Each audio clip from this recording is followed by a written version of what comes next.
నమస్కారం, G news కి స్వాగతం. నేను మీ సంతోష్. ఈ రోజు వార్తల్లోని విశేషాలు. జాతీయ వినియోగదారుల దినోత్సవాన్ని పురస్కరించుకుని కాకినాడ శ్రీ ఆదిత్య డిగ్రీ విద్యార్థులు ఆంధ్రప్రదేశ్ పౌర సరఫరాల శాఖ Astra association for social responsibility and organisation ఆధ్వర్యంలో భారీ ర్యాలీ నిర్వహించారు.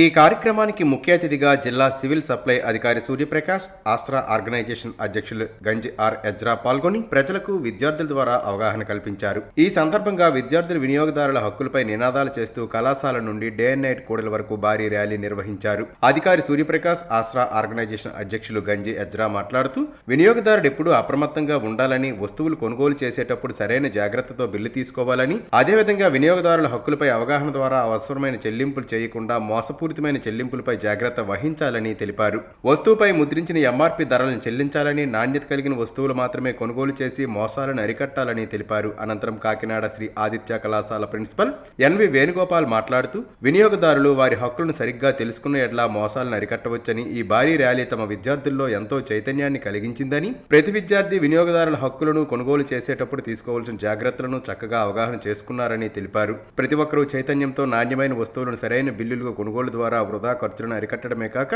దేశ ఆర్థిక వ్యవస్థను కాపాడవచ్చని తెలిపారు. ఈ సందర్భంగా ర్యాలీలో పాల్గొన్న విద్యార్థులను అభినందించి డిసెంబర్ 24న ఆర్ట్స్ కళాశాల సిల్వర్ జూబ్లీ హాల్లో జరిగే కార్యక్రమానికి అందరూ హాజరవ్వాలని పిలుపునిచ్చారు. స్టూడెంట్స్ ద్వారా ఈ కార్యక్రమాలను చేయమని మనకి గవర్నమెంట్ ఇన్స్ట్రక్షన్స్ ఉన్నాయి కనుక స్టూడెంట్స్ అందరూ కూడా చైతన్యవంతులై ఎక్కడైనా మనం వస్తువు కొనుగోలులో ఏమైనా మోసాలు జరిగినా, సేవల్లో ఏమైనా లోపాలు జరిగినా సరే వాటిని ఇమీడియట్గా ఎవరైతే దానికి బాధ్యులై ఉన్నారో వాళ్ళని ప్రశ్నించిన తర్వాత మీరు మెరుగైన సేవలను అందుకోవాలి. ఒకవేళ వాళ్ళు ప్రశ్నించిన తర్వాత కూడా వాళ్ళు రియలైజ్ అవ్వకపోతే మీరు కన్జ్యూమర్ కోర్ట్స్ ఉన్నాయి, కన్జ్యూమర్ కోర్ట్స్లో కేసులు వేసుకుని మీరు ఏదైతే ప్రతిఫలం ఇచ్చారో అమౌంట్ పే చేసి మీరు సర్వీస్ పొందాలనుకున్నారో దానికి మీరు 10 నష్టపరిహారం పొందొచ్చు. జిల్లా commission, state commission and national commission 3 commissions ఉంటాయి. అంటే అక్కడ మన గ్రావిటీ ఆఫ్ కేసు బట్టి మనం అక్కడ ఉన్న లోపాలను బట్టి మనం కేసు వేసుకోవచ్చు. కాబట్టి మనం ఎప్పుడు కూడా వినియోగదారుడిగా ఎప్పుడూ మనం నిరుత్సాహపడవలసిన పని లేదు. మనకున్న చాలా రైట్స్ ఉన్నాయి. ఆ రైట్స్ వరకు అందరూ పోరాడాలి. ఎక్కడ కూడా నిర్లిప్తత ఉండకూడదు, అడ్జస్ట్మెంట్ ద్వారా అసలు ఉండకూడదు. చిన్నవైనా సరే, చిన్న పొరపాట్లు అయినా సరే వాటిని మనం పెద్దగా చూసి అక్కడ ఎవరైతే మనకు మోసం చేస్తున్నారో వాళ్ళందరూ కూడా కళ్ళు తెరిపించేటట్టుగా ఎటువంటి అక్కడ లోపాలు లేకుండా మనం సర్వీసెస్ పొందవలసి ఉంటుంది. కాబట్టి అందరూ కూడా ఈ విషయాలు ఎస్పెషల్లీ స్టూడెంట్స్ కమ్యూనిటీ అందరూ గమనించి మరి ఉదయం లేచిన మొదలు పడుకునే వరకు ఏమైనా సమస్యలు కానీ వాళ్ళు ఫేస్ చేసినట్టుగా అయితే దాని మీద ఇమీడియట్గా స్పందించి అక్కడ మనం మెరుగైన సేవల్ని పొందాలని కోరుకుంటున్నాము. తాను ఏం మాట్లాడినా అందులో వ్యక్తిగత ప్రయోజనాలు ఉండవని, పార్టీ కోసం పనిచేసే ఒక నిరంతర సైనికుడిగా జగన్మోహన్ రెడ్డిని మళ్లీ ముఖ్యమంత్రిగా చూడాలనే ఏకైక లక్ష్యంతో పనిచేస్తున్నానని వైకాపా జిల్లా అధ్యక్షుడు ధర్మాన కృష్ణదాస్ స్పష్టం చేశారు. టెక్కలిలో జరిగిన సమావేశంలో తాను చేసిన వ్యాఖ్యలను కొందరు ఉద్దేశపూర్వకంగా వక్రీకరించారని ఆయన ఆవేదన వ్యక్తం చేశారు. మాజీ స్పీకర్ తమ్మినేని సీతారాం సభాపతిగా ఆ పదవికే వన్నె తెచ్చారని కృష్ణదాస్ కొనియాడారు. సీతారాం గారిని తాను ఆప్యాయంగా బావా అని పిలుస్తానని, మా 2 కుటుంబాల మధ్య దశాబ్దాలుగా అవినాభావ స్నేహ సంబంధాలున్నాయని, ఆయనంటే తనకు ఎంతో గౌరవమని, అటువంటి వ్యక్తిని తక్కువ చేసే ఉద్దేశం తనకు ఎన్నడూ ఉండదని తెలిపారు. టెక్కలిలో ఇటీవల ఓ సమావేశంలో తాను మాట్లాడిన మాటల వెనుక ఎవరినైనా ఇబ్బంది పెట్టాలని ఉద్దేశం లేదని, సామాజిక వర్గాలను రెచ్చగొట్టడం తన అభిమతం కాదని కృష్ణదాస్ పేర్కొన్నారు. ఒకవేళ తన మాటలు ఎవరినైనా ఇబ్బంది పెట్టి ఉంటే వాటిని తప్పుగా భావించవద్దని కోరారు. సీతారాం గారైనా తానైనా పార్టీలో ఎవరైనా అధిష్టానం ఆదేశాల మేరకే పనిచేస్తామని, వచ్చే ఎన్నికల్లో జిల్లాలోని అన్ని స్థానాల్లో గెలుపొందడానికి పార్టీ కొన్ని కీలక వ్యూహ రచనలు చేస్తుందని, యువతను ప్రోత్సహించాలన్నది కూడా ఆ పార్టీ ఆలోచన కావచ్చని, దానికి అనుగుణంగానే కొన్ని నిర్ణయాలు ఉంటాయి తప్ప ఎవరిని అణిచివేయడం తమ ఉద్దేశం కాదని అన్నారు. టికెట్ల కేటాయింపు లేదా పదవుల మార్పు అనేది పూర్తిగా జగన్మోహన్ రెడ్డి పరిధిలోని అంశమని, జిల్లా అధ్యక్షుడిగా పార్టీని బలోపేతం కోసమే తాను మాట్లాడానని ఆయన స్పష్టం చేశారు. పార్టీ శ్రేణులు ఇటువంటి తప్పుడు ప్రచారాలను తిప్పికొట్టాలని ఆయన కోరారు. దశాబ్దాలుగా రాజకీయాల్లో ఉన్న తన వ్యక్తిత్వం గురించి, పార్టీ పట్ల తనకున్న క్రమశిక్షణ, అంకితభావం గురించి జిల్లాలోని ప్రజలందరికీ తెలుసని కృష్ణదాస్ అన్నారు. దాసన్నగా పార్టీ కోసం నిరంతరం శ్రమించే సైనికుడిగా ఉండే తనపై తప్పుడు ప్రచారాలు మానుకోవాలని, ఎప్పటికీ తన అంతిమ లక్ష్యం జగన్మోహన్ రెడ్డిని మరోసారి సీఎంగా చూడాలన్నదే కావాలని, అందుకోసం అంతా కలిసికట్టుగానే ఉండాలని, అపోహలకు వివాదాలకు తావు లేదని ఆయన విజ్ఞప్తి చేశారు. అంతర్జాతీయ స్థాయిలో వాకర్స్ ఇంటర్నేషనల్ సంస్థలో సుమారు 1600 క్లబ్స్ ఉండగా ఈ ఏడాది ఉత్తమ సేవా క్లబ్గా శ్రీకాకుళానికి చెందిన స్టార్ వాకర్స్ క్లబ్ ఎంపికైంది. ఈ నెల 20-21 తేదీల్లో విశాఖపట్నం వుడా చిల్డ్రన్స్ పార్క్లో జరిగిన వాకర్స్ అంతర్జాతీయ 34వ వార్షిక సమావేశంలో ఈ అవార్డు బహూకరించారు. ఉత్తమ్ chief coordinator PG Gupta, area కోఆర్డినేటర్గా గేదెల ఇందిరాప్రసాద్కు, ఉత్తమ్ గోల్డ్ డోనర్గా బివి రవిశంకర్కు అవార్డులు లభించాయి. ఈ సందర్భాన్ని పురస్కరించుకుని మంగళవారం శ్రీకాకుళం ఆర్ట్స్ కళాశాల ఆవరణలో జిల్లాకు 4 అవార్డ్స్ రావడం పట్ల స్టార్ వాకర్స్ క్లబ్ సారథ్యంలో అభినందన సభ నిర్వహించారు. భవిష్యత్తులో మరిన్ని సేవా కార్యక్రమాలు చేపట్టి అత్యుత్తమ క్లబ్గా అన్ని రంగాల్లో గుర్తింపు పొందుతుందని ఆశాభావాన్ని వ్యక్తం చేశారు. ఈ కార్యక్రమంలో star walkers club coordinator Sasava Joginaidu, star Vanitha walkers club ప్రతినిధి G Lakshmi, star walkers club ప్రతినిధులు గుడ్ల జగ్గారావు, సుగంధం సంజీవరావు, గుడ్ల గోపాలరావు, పొట్నూరు నాగేశ్వరరావు తదితరులు పాల్గొన్నారు. అక్కడ మనకి గుర్తించి మన క్లబ్కి ఇన్ని అవార్డ్స్ తెచ్చినందుకు గుప్తా గారికి, సంజీవరావు గారికి ధన్యవాదాలు తెలియజేస్తున్నానండి. మరి అలాగే ఎవరెవరైతే అక్కడికి వెళ్ళారో వారందరూ మన స్టార్ వాకర్స్ క్లబ్న రిప్రజెంటేషన్ చేశారు. సత్యనారాయణ గారు, మేషరాలు, వాళ్ళందరికీ నేను హృదయపూర్వకంగా అభినందిస్తున్నాను. నేను వెళ్ళలేకపోవడానికి కారణం అందరికీ తెలుసు, దానికి నేనే బాధపడుతున్నాను. అది నెక్స్ట్ మనము ఎప్పుడు కూడా స్టార్ ఎప్పుడు మీదనే ఉండాలి కనుక ఇప్పుడు అలాగే మళ్ళీ మంచి సేవా కార్యక్రమం మన అందరము చేసి అందరి సహకారంతో ఆ మీదకి స్టార్ ఎప్పుడు మీదనే ఉంచాలని మీ అందరికీ నాకు మనవి చేసుకుంటాను. ఆ విధంగా మన స్టార్ని ఎప్పుడు స్టార్ లాగే ఆకాశంలో ఉన్నట్టు అన్ని క్లబ్ల కంటే మనమే నెంబర్ 1 ఉండాలని మన గుప్తా గారు అన్నారు. 5వ నెంబర్లో ఉన్నదట, ఇప్పుడు 1వ నెంబర్ కూడా చేస్తానని ఆయన అన్నారు. చేస్తారని నాకు నమ్మకం ఉంది. అది మరి ఈ కార్యక్రమం ఇలాంటి చిన్న చిన్న గొడవలు వస్తుంటే ఎవరి వల్లనే అవ్వచ్చు, దానికి నేను చింతిస్తున్నాను. మరి అటువంటి కార్యక్రమాల్లో మనం ముందుండాలని అందరికీ పేరు పేరున హృదయపూర్వకంగా మనం చేసుకుంటూ సెలవు నాకు ఈ అవకాశం ఇచ్చిన మా ప్రెసిడెంట్. ప్రత్యక్ష దైవం ఆరోగ్య ప్రదాత శ్రీ సూర్యనారాయణ స్వామిని ఈరోజు ఉదయం ప్రముఖ ఆధ్యాత్మిక ప్రవచనకర్త చాగంటి కోటేశ్వరరావు సతీ సమేతంగా దర్శించుకున్నారు. ప్రత్యేక సూర్య నమస్కారాలు చేయించుకున్నారు. వారికి ఆలయ ప్రధాన అర్చకులు ఇప్పిలి శంకర శర్మ, ఆలయ కార్యనిర్వహణాధికారి KNVDV ప్రసాద్ ఘనంగా స్వాగతం పలికారు. అనంతరం ఆలయ అర్చకులు, వేద పండితులు వేద మంత్రాలతో ఆశీర్వదించారు. వారికి శ్రీ స్వామివారి ప్రసాదాలను, చిత్రపటాన్ని అందజేశారు. సంస్కార్ ఇంటర్నేషనల్ స్కూల్ పెద్దపాడులో జాతీయ గణిత దినోత్సవాన్ని పురస్కరించుకుని ఘనంగా మ్యాథ్స్ ఎక్స్పో నిర్వహించారు. ఈ కార్యక్రమంలో విద్యార్థులు గణితానికి సంబంధించిన విభిన్న రకాల ప్రాజెక్టులను రూపొందించి ప్రదర్శించడంతో అందరి ప్రశంసలు అందుకున్నారు. విద్యార్థుల తల్లిదండ్రులకు గణిత సమస్యలు అడిగి కార్యక్రమాన్ని మరింత ఆసక్తికరంగా, చైతన్యవంతంగా మార్చారు. తల్లిదండ్రులు కూడా ఎంతో ఉత్సాహంతో పాల్గొని విద్యార్థులు ఇచ్చిన సమస్యలను పరిష్కరిస్తూ కార్యక్రమానికి మరింత ఆకర్షణను తీసుకొచ్చారు. ఈ కార్యక్రమంలో పాఠశాల డైరెక్టర్లు doctor Annajirao, doctor Venugopalarao, doctor Hariprasad, doctor Sivaprasad, doctor Murali, correspondent Aruna పాల్గొని విద్యార్థులను ప్రోత్సహించారు. Academic director Sai, principal Shri Satyanarayana విద్యార్థులు మరియు ఉపాధ్యాయులు చేసిన కృషిని అభినందిస్తూ ఇలాంటి కార్యక్రమాలు విద్యార్థులలో గణితంపై ఆసక్తిని పెంపొందించడంలో ఎంతో దోహదపడతాయని తెలిపారు. విద్యార్థుల ప్రదర్శనపై తల్లిదండ్రులు తమ అపార ఆనందాన్ని వ్యక్తం చేస్తూ ఇలాంటి అద్భుతమైన కార్యక్రమాన్ని నిర్వహించిన పాఠశాల యాజమాన్యాన్ని హృదయపూర్వకంగా అభినందించారు. సంస్కార పాఠశాలలో గణిత శాస్త్ర నిపుణులు శ్రీనివాస రామానుజన్ జన్మదినాన్ని పురస్కరించుకొని ప్రతి సంవత్సరం డిసెంబర్ 22వ తేదీన గణిత శాస్త్ర వేడుకలను నిర్వహిస్తారు. ఈ వేడుకలలో ముఖ్య అతిథులుగా డాక్టర్ పైల మురళీధర్, బుడుమూరు అన్నాజీరావు, తమ్మినేని వేణుగోపాలరావు, డాక్టర్ దుంపల హరిప్రసాద్, డాక్టర్ అన్నెపి శివప్రసాద్ పాల్గొన్నారు. వీరితో పాటు డైరెక్టర్ దుంపల అరుణ, ప్రధానోపాధ్యాయులు సుజన, అకాడమిక్ డీన్ సాయి పాల్గొన్నారు. ఈ కార్యక్రమంలో భాగంగా ముందుగా శ్రీనివాస్ రామానుజన్ చిత్రపటానికి పూలమాల వేసి సత్కరించారు. తర్వాత విద్యార్థులకు క్విజ్, టేబుల్స్ పోటీలు నిర్వహించారు. దీంతో పాటు మ్యాథ్స్ పజిల్స్ ను విద్యార్థులకు చక్కగా వివరించారు. ఈ కార్యక్రమంలో విద్యార్థులు, ఉపాధ్యాయులు పాల్గొన్నారు. ఎచ్చెర్ల, జేఆర్పురం, నందిగాం, మందస, పలాస స్టేషన్ల పరిధిలో 8 గొలుసులు, ద్విచక్ర వాహనాల దొంగతనం చేసిన కేసులో అంతర్రాష్ట్ర దొంగ ఆర్ వినోద్ను పోలీసులు ఎచ్చెర్ల వద్ద పట్టుకున్నారు. శ్రీకాకుళం డీఎస్పీ సిహెచ్ వివేకానంద వివరాలు వెల్లడించారు. 5 తులాల బంగారం, ద్విచక్ర వాహనాన్ని స్వాధీనం చేసుకున్నామన్నారు. ఒడిశాకు చెందిన వినోద్ పలు నేరాల్లో జైలుకు వెళ్లాడు. విడుదలైన అనంతరం కడపలో బంగారు వర్తకుని వద్ద నగదు చోరీ, అనకాపల్లి జిల్లా కసింకోట్లో ఒంటరి మహిళా మెడలో నుంచి గొలుసు తెంచేయడంతో పాటు జిల్లాలో 8 నేరాలకు పాల్పడినట్లు వివరించారు. ఈ అన్ని కేసుల్లో మరి ఈ స్నాచింగ్ కేసుల్లో ఒక 5 తులాల బంగారాన్ని మనం రికవరీ చేయడం జరిగింది. అలాగే ఒక పల్సర్ మోటార్ సైకిల్ కూడా మనం రికవరీ చేయడం జరిగింది. ఇంకా స్కూటీ ఒకటి, ఇంకొక వెహికల్ మనం ఇంకా రికవరీ చేయాలి. కన్ఫెస్ చేశాడు. అవి మందస పోలీస్ స్టేషన్కి సంబంధించినవి. అవి రెండు కూడా మనం రికవరీ చేయాల్సి ఉంది.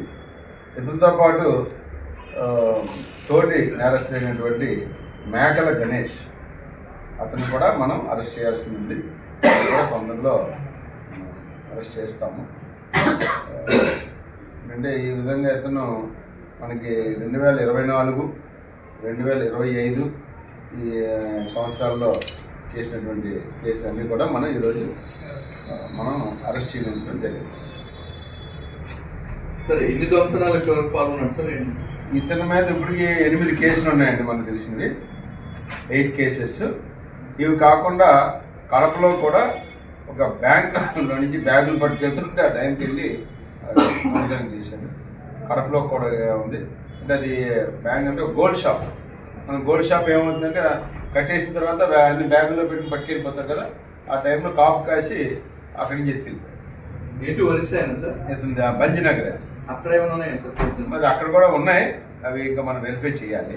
నరసన్నపేట మండలం మడపాం టోల్ ప్లాజా వద్ద సుమారు 2.18 కిలోల గంజాయి తరలిస్తున్న గుంటూరు జిల్లా పాతూరుకు చెందిన పూస దేవిచంద్ పోలీసులు అదుపులోకి తీసుకున్నారు. చెడు వ్యసనాలకు బానిసై సులభంగా డబ్బు సంపాదించాలనే ఆశతో ఒడిశాకు చెందిన సిమంచల్ సాహ్ అనే వ్యక్తి వద్ద సరుకు కొనుగోలు చేసి తీసుకొస్తుండగా అరెస్ట్ చేసినట్లు సిఐ శ్రీనివాసరావు తెలిపారు. గంజాయితో పాటు చరవాణి స్వాధీనం చేసుకుని కేసు నమోదు చేశామని ఆయన పేర్కొన్నారు.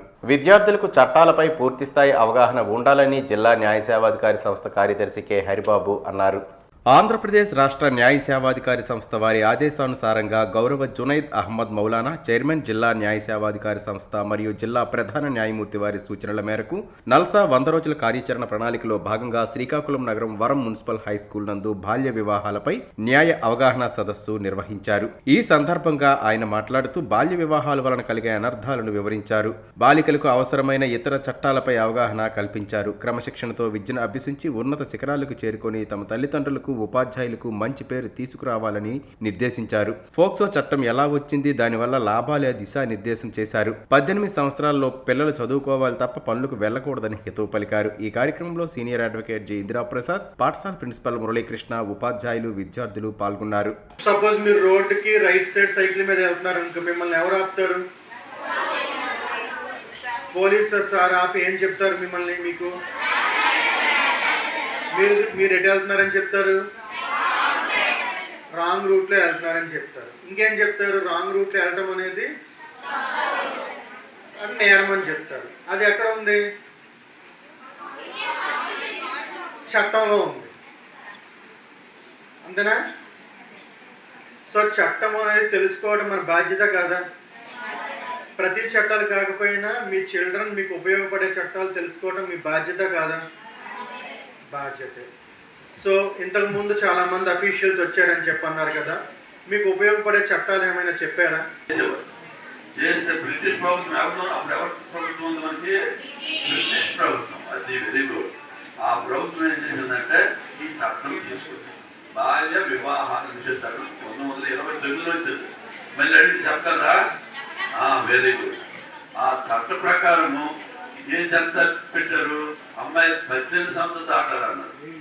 ఎందుకు 18 సంవత్సరాలు దాటాలన్నారు? అమ్మాయి 18 సంవత్సరాలు దాటితే ఆరోగ్యమైన పిల్లలు పుట్టారు. అదే 15 సంవత్సరాలు పిల్లలు పుట్టారనుకోండి, అనారోగ్యమైన పిల్లలు.